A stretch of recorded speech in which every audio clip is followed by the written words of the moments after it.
Bonjour à toutes et à tous. Voilà, nous sommes désormais au slide 35 du fichier PowerPoint dans le chapitre 4 dédié à quelques questions relatives à la responsabilité. Alors c'est une question complexe, je vais me limiter à l'essentiel, aux règles vraiment de droit commun de la responsabilité et me focaliser sur l'un ou l'autre aspect susceptible de vous intéresser. Alors, je ne fais que répéter ce que je vous ai déjà dit dans l'introduction et par ailleurs, c'est que Internet n'est pas un no man's land juridique et bien entendu, les règles de droit commun de la responsabilité sont tout à fait identiques pour les actes que vous posez sur Internet. Si vous commencez à insulter publiquement en pleine rue une personne, vous êtes attaquable. De la même manière, si vous commencez à insulter publiquement une personne sur Internet, que ce soit sur un blog, sur un profil ou autre, vous êtes bien entendu attaquable. Alors, il est important quand même de bien comprendre qu'il y a deux types de responsabilités. Il y a ce qu'on appelle la responsabilité pénale et il y a ce qu'on appelle la responsabilité civile.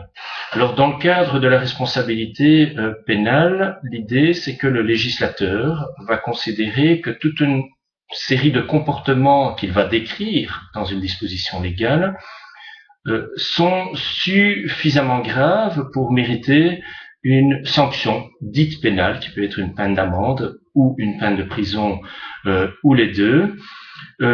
Tous ces comportements, bien entendu, sont très clairement décrits dans le cadre de législation pénale et le fait d'accomplir, de réaliser ce type de comportement peut donner lieu à sanction pénale. Alors l'objectif général étant, bien entendu, de la part du législateur, de protéger l'intérêt général, de protéger la société par rapport à ce type de comportement. La responsabilité civile, là on est dans une hypothèse un peu différente où l'idée est plutôt de protéger les intérêts privés et de faire en sorte que lorsqu'une personne est préjudiciée de par le fait qu'une autre personne a eu un comportement fautif, elle doit pouvoir réclamer des dommages et intérêts en vue d'obtenir réparation de ce préjudice. Donc là, l'idée est plutôt, l'objectif est de protéger les intérêts privés, l'objectif est plutôt d'obtenir réparation et donc des dommages et intérêts pour couvrir le préjudice subi. C'est une responsabilité qui suppose qu'une personne ait commis un acte fautif, qui ait eu un dommage et qui ait un lien de causalité entre l'acte fautif et le dommage. Donc le dommage doit être le résultat véritablement du comportement fautif de la personne. Alors, le grand principe, c'est qu'en principe, est responsable celui qui commet l'acte fautif ou l'acte répréhensible. Et c'est la première personne qui va être attaquable en responsabilité. Donc, c'est la personne qui a véritablement ce comportement dit fautif ou qualifié de fautif qui verra sa responsabilité engagée. Maintenant, il y a des exceptions. En ce sens on connaît, à tout le moins dans nos régimes, alors je ne sais pas si c'est le cas dans tous les systèmes de responsabilité dans le monde, mais en tout cas dans le régime de droit civil, nous connaissons ce que nous appelons la responsabilité pour autrui, et notamment la responsabilité des parents ou la responsabilité des enseignants éducateurs pour défaut de surveillance de leurs enfants ou des élèves qu'ils ont sous leur garde. Alors, il peut aussi y avoir des hypothèses de complicité en matière pénale. Je vais y revenir. Alors, la grosse difficulté en matière de responsabilité, il suffit pas de croire que quelqu'un est responsable pour pouvoir automatiquement engager sa responsabilité. Encore faut-il pouvoir apporter la preuve de cette responsabilité. Alors, lorsque nous sommes en responsabilité pénale, n'oubliez quand même jamais une chose, c'est qu'il existe ce qu'on appelle la présomption d'innocence.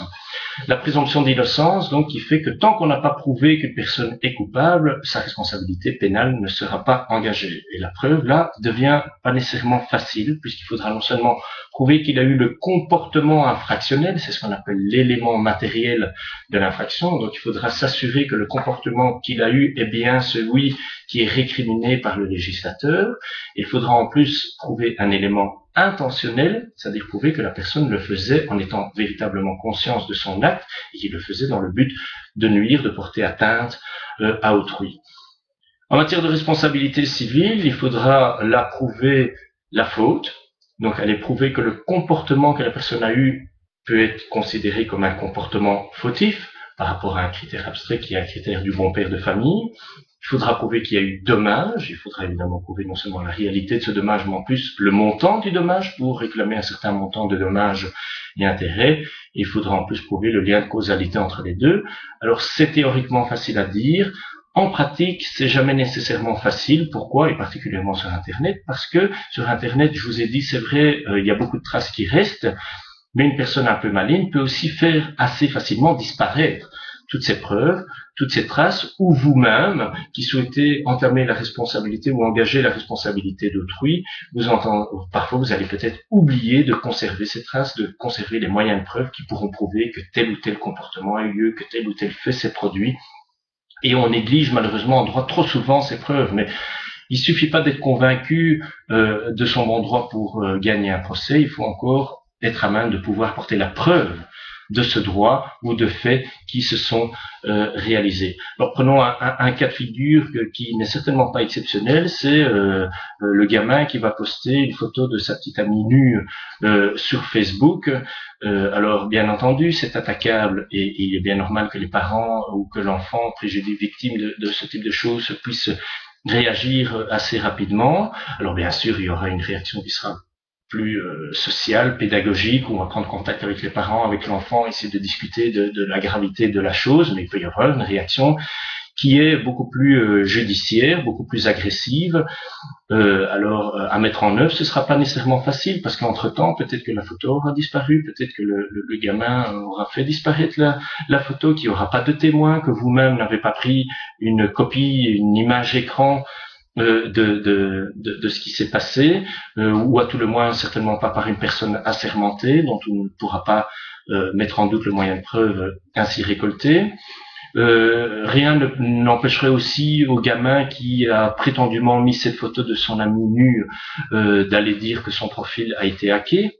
Alors, aller prouver qu'en réalité son profil a oui ou non été hacké et qu'il est lui-même réellement la personne, l'auteur de l'infraction, ce sera pas nécessairement facile à prouver, parce que si on n'arrive pas à prouver en réalité que son profil n'a pas été hacké, ben voilà, c'est sa parole de l'un contre la parole de l'autre, et sa responsabilité ne sera pas nécessairement facile à engager.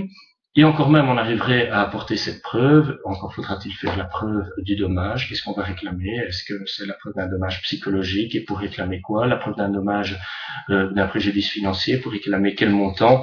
Voilà toutes les difficultés qui se posent lorsqu'on veut engager la responsabilité. Alors, c'est pas quelque chose qui est impossible, bien entendu, mais à mettre en œuvre, c'est pas toujours nécessairement facile.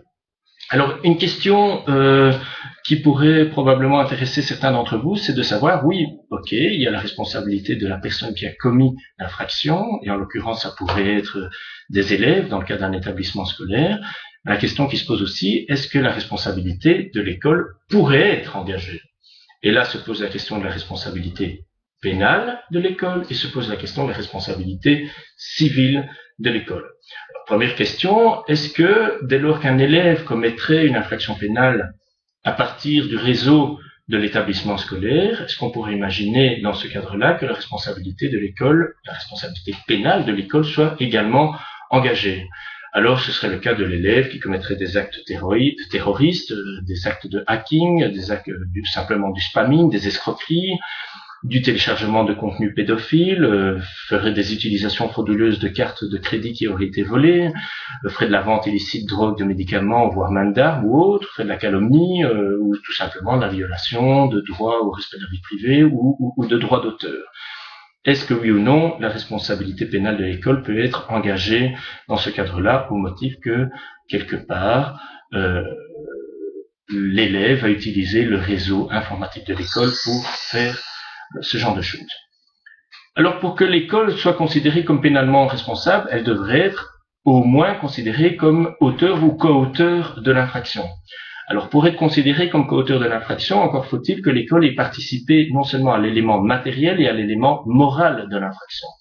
Donc, ça suppose que, quelque part, l'école aurait également participé à ces actes de hacking, de spamming, de violation du droit d'auteur ou autre.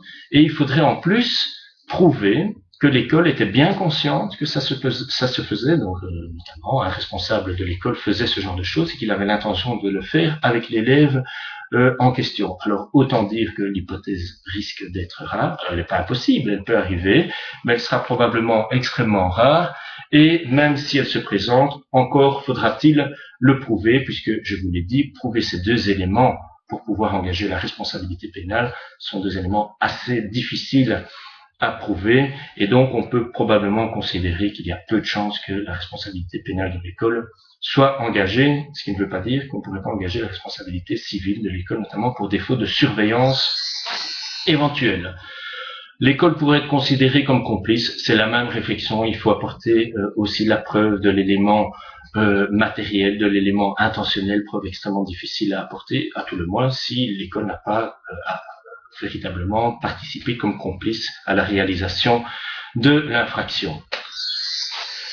La responsabilité civile, elle par contre, peut être plus probable. Et là, on va faire application des règles classiques de responsabilité. Si on peut notamment engager la responsabilité de l'école, notamment pour responsabilité de fait d'autrui, en l'occurrence des élèves que l'école a sous sa responsabilité, sous sa surveillance.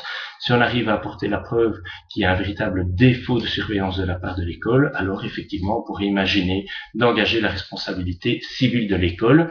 Ça va se concrétiser par quoi? La victime pourra éventuellement réclamer des dommages et intérêts à l'école. Alors ça, c'est une hypothèse beaucoup plus probable. Pourquoi? Parce que les victimes, évidemment, d'un tel dommage vont attaquer toutes les personnes vis-à-vis desquelles elle pourra réclamer des dommages et intérêts. Et elle va essayer d'attaquer toutes les personnes qui sont bien entendu solvables. Alors certainement l'étudiant qui a commis l'acte répréhensible, mais aussi pourquoi pas l'école, parce que l'école souvent à coup sûr va être assurée et ne se privera pas, les avocats ne se priveront pas bien entendu d'attaquer l'école puisque c'est un débiteur possible vis-à-vis duquel on pourra aller réclamer de l'argent assez facilement. Ce qui ne veut pas dire pour autant qu'on pourra facilement engager la responsabilité toutefois de l'école. Alors, en pratique, vous l'avez bien compris, c'est pas nécessairement une responsabilité facile à mettre en œuvre, qu'elle soit pénale ou qu'elle soit civile, mais soyez quand même prudents et prenez des actes préventifs par rapport à ce genre de choses. Alors, ce qui peut être utile de faire, c'est de prévoir dans les règlements d'ordre intérieur des écoles des responsabilités, des limitations, des clauses limitatives de responsabilité, notamment quant à la mise à disposition du réseau informatique de l'école. Bien entendu, veillez à être assuré par rapport à ce type de risque. Et puis surtout, veillez en pratique à limiter au maximum ce type de comportement, de faire en sorte que les élèves ne puissent pas utiliser le réseau informatique pour commettre des actes considérés comme fautifs, voire même répréhensibles d'un point de vue pénal. Et donc, je crois qu'il est important de systématiquement et régulièrement informer les élèves de ce qu'ils peuvent faire ou ne pas faire avec le réseau informatique, de les mettre en garde, dans la mesure du possible, mais tout ça dans le respect des règles en matière de vie privée, d'effectuer un certain contrôle, et si nécessaire, en cas d'abus, de bloquer l'accès aux élèves qui abuseraient du système, l'accès au réseau informatique, ou tout simplement d'une manière préventive, rien ne vous empêche aussi de bloquer des sites auxquels vous ne souhaitez pas que les élèves aient accès. À partir du moment où vous êtes gestionnaire de votre réseau informatique, vous avez toujours le droit de faire en sorte que toute une série de sites ne soient pas accessibles à partir du réseau de l'école. Ça ne pose pas de difficultés. Voilà, j'en ai terminé pour les règles en matière de responsabilité. On peut difficilement dire plus parce que voilà, plein d'hypothèses sont possibles et au cas par cas, il faudra analyser le problème qui est posé pour bien qualifier les actes et voir quel est le régime qui sera éventuellement applicable. Je vous donne désormais rendez-vous à la prochaine vidéo qui traitera du dernier chapitre dans lequel je vais vous parler des quelques sources utiles que vous pouvez utiliser pour mieux vous informer de vos droits et vos obligations sur Internet.